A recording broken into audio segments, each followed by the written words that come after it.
In this video, you'll be watching an excerpt from our AutoCAD Level 1 class. The topic I'll be covering is multileaders. Multileaders are an arrow with either text or a symbol at the end.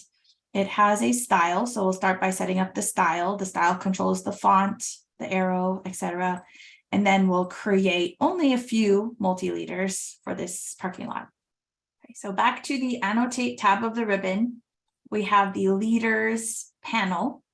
Up at the top, it says Standard. So we're going to start by creating our own style. Drop down, Manage Multileader Styles. In this window, see Standard again. On the right, click New.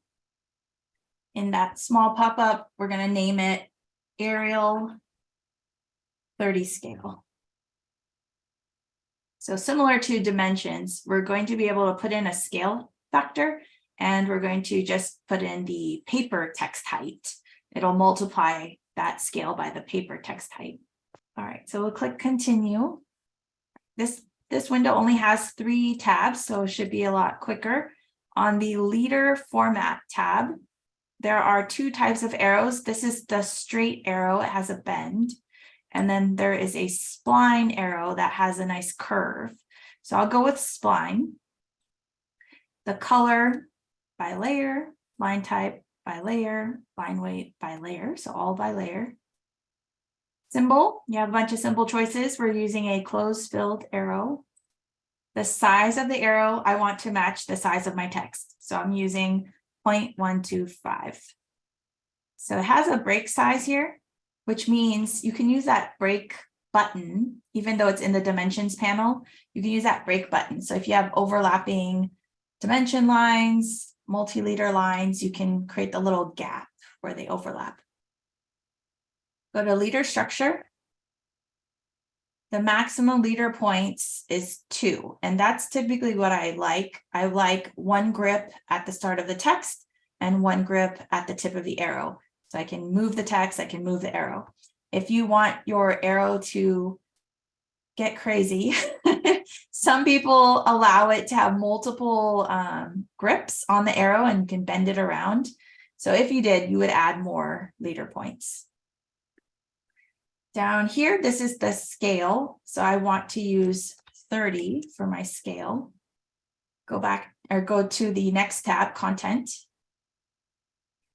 At the top, we have 2 choices or 3 choices.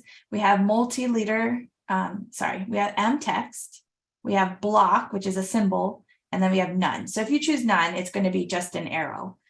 So let's start with M text.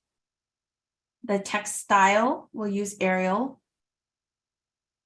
The text angle, horizontal, the text color by layer, the text height, 0.125. There is an option to frame the text that puts a box around it. I'm not using that. There is an option to always have your text start on the left side. If you don't choose this setting, then it will always start on the arrow side. So it could be the left, could be the right, wherever that arrow is. So for me, I don't like doing the justify left, but some people do. Leader connection, you can have it attach horizontally, which is either coming from the left or the right, or you can have it attached vertically, which means it's coming from the top or the bottom. So I like horizontal attachment. Then these 2 settings, left attachment, right attachment. There's a bunch of choices. You can underline the text, you can attach to the top, you can attach to the bottom. Let's go with middle of top line for both the left and the right. So this arrow, if you have multiple lines of text, it's going to go to the middle of that top line of text. Landing gap is the space between the arrow and the text. I'll leave it default.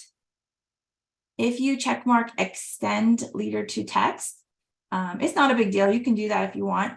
It will give you an arrow grip at the end of this arrow here, and you can stretch it longer. So sometimes you have a lot of things and you need to pull your text out of the way. You can use that arrow grip to stretch the end of this longer. So you can try it out if you want. Click OK. And here's our preview. Make sure Arial 30 scale is set current. Close.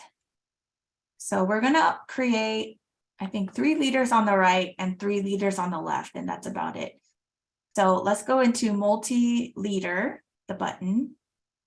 The first click should be the arrowhead. At the command line, it says specify leader arrowhead.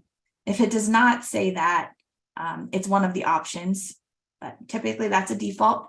Click here to place the arrowhead, and then click a second time to place the text. We're just going to type corner, and then we'll click away from that text. But you might notice that this is mText, right? So if I double click, it has that text box. It has all the tools in the ribbon, but I'll just click away now.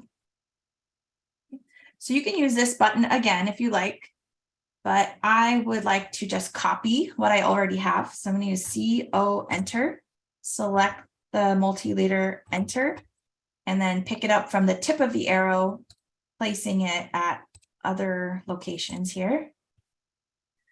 And I don't want them to all say the same thing, so I will just double click.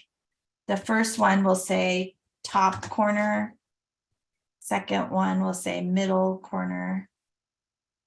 Not very creative.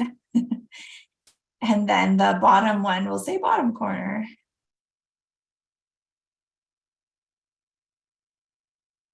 All right, so once you have those 3 multi-leaders, let's use this button. Well, let me demonstrate first. So there's this button here called Align, which is in the Leaders panel. You can grab your multi-leaders and use these grips to kind of move things around. You can move the arrow if you need to move the arrow. But sometimes some people are good at eyeballing, some people are not. And so if you use a tool, it will help you line up the text perfectly. So I'll go ahead and click Align. I will select, wait, let me read the command line, make sure I'm doing it in the right order. It says select multi-leaders. So I will select all of these multi-leaders, enter. Then it says select multi-leader to align to. I want to line them up with this one, bottom corner. And so now it gives me that yellow line to line up. I can use ortho to get a vertical line and then click. There is a button up here called Add Leader and another button called Remove Leader. So if you click Add Leader, you can select top corner, and I'll take my ortho off. You can make a bunch of arrows coming out of that one piece of text. Then if you want to remove those arrows, you can use Remove Leader, select that text, and then you can choose the ones you don't want. What I'll do is I will keep 2 arrows and remove the rest. I'll hit enter. Then last step, I will pick up the tip of this arrow, snap it to the other end of my parking lot, and move the text more towards the middle. And you'll notice that the arrows will automatically adjust. They come out of both sides. So we're going to start with the multi-leader style manager. So I'll go back to Arial 30 scale, manage multi-leader styles. And then we have Arial 30 scale that we created before lunch. We're going to click new to create another multi-leader style. But I want this new one to start with all the settings from Arial 30 scale. For the name, I'm going to change this to Bubble 30 scale. Click continue. All right, in this window, all the settings should be the same as Arial 30 scale.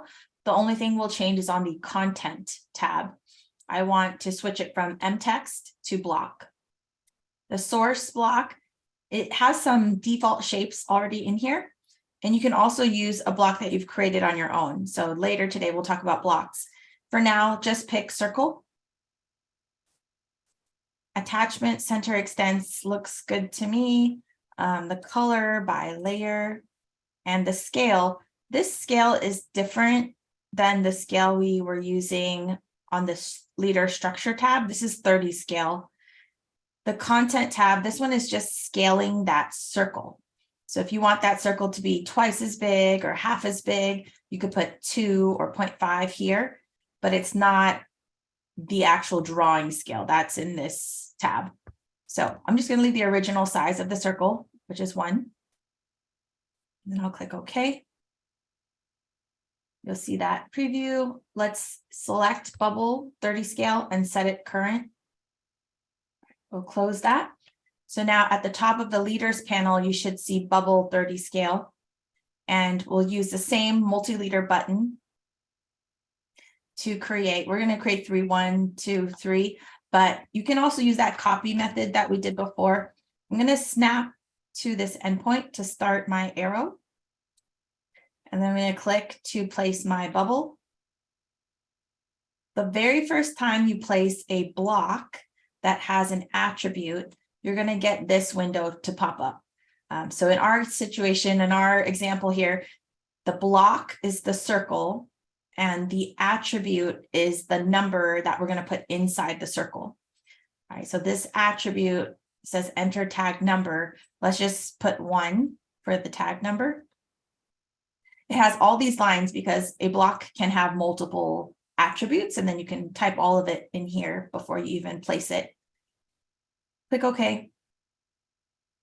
And then you'll see that the bubble with the number 1 in it. Right.